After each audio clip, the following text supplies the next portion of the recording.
सोचिए आपकी नाबालिग बेटी स्कूल की किताबें छोड़कर AK-47 की ट्रेनिंग ले रही हो, अपना धर्म बदल ले, नाम बदल ले और धीरे धीरे उसके इरादे भी बदलते जा रहे हो, तो आप क्या करेंगे?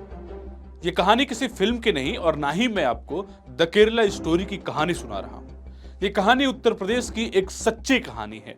प्रयागराज की एक दलित नाबालिग लड़की का दरकशा बानो नाम की महिला और मोहम्मद कैफ नाम के युवक ने पहले तो अपहरण कर लिया और फिर उसे दिल्ली और फिर केरल पहुंचाया गया।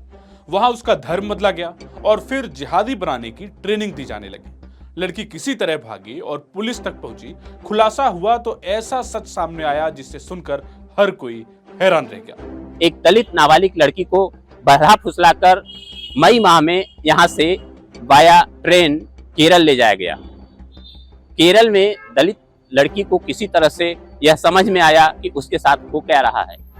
धर्म परिवर्तन कराया गया, जिहादियों के ग्रुप में शामिल किया गया और लगातार उसको माइंड वॉश किया गया।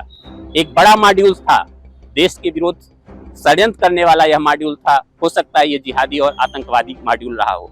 लड़की को समझ में आया, उसने किसी तरह से वहां से भागकर अपनी माँ को फोन किया। उसकी माँ गुड्डी देवी ने फूलपुर पुलिस को संपर्क कर अपनी FIR दर्ज कराई, अपनी सूचना दी और पुलिस ने सक्रियता दिखाते हुए फिलहाल लड़की को ही नहीं, लड़की को यहाँ से भगाने में मुख्य साजिश करता मुस्लिम महिला और उसके साथ युवक जो था उसको भी पुलिस ने गिरफ्तार किया। ये कोई अकेली घटना नहीं, ये है एक सुनियोजित आतंकी मॉड्यूल। दरकशा बानो जैसी महिलाएं गांव की मासूम लड़कियों को धर्म, प्यार और नौकरी के नाम पर फंसाती हैं और फिर उनका ब्रेन वॉश कर देश विरोधी कामों में धकेल देती हैं।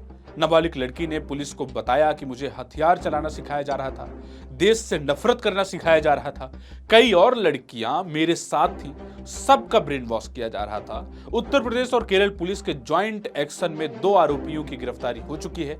बाकी आरोपियों की गिरफ्तारी के लिए टीमें बन चुकी हैं। डीसीपी कुलदीप सिंह गुनावत के मुताबिक ये पूरी तरह से संगठित गिरोह है जो टारगेटेड लड़कियों को शिकार बनाता है। सुनिए। जांच से ये निकलकर आया कि 8 मई को दरकशा बानो नाबालिग लड़की को जबरन धर्म परिवर्तन कराने के उद्देश्य से पहला फुसलाकर वह प्रलोभन देके घर से लेकर गई, जिसमें उसका साथ मोहम्मद कैफ निवासी फूलपुर ने दिया, जो उनको मोटरसाइकिल से प्रयागराज जंक्शन तक छोड़ने गया। इस दौरान कैफ ने पीड़िता के साथ छेड़खानी की भी घटना की थी। प्रयागराज जंक्शन से दरकशा बानो नाबालिग लड़की को अपने साथ दिल्ली लेकर गई, फिर वहां से केरल में त्रिशूल तक लेके गई।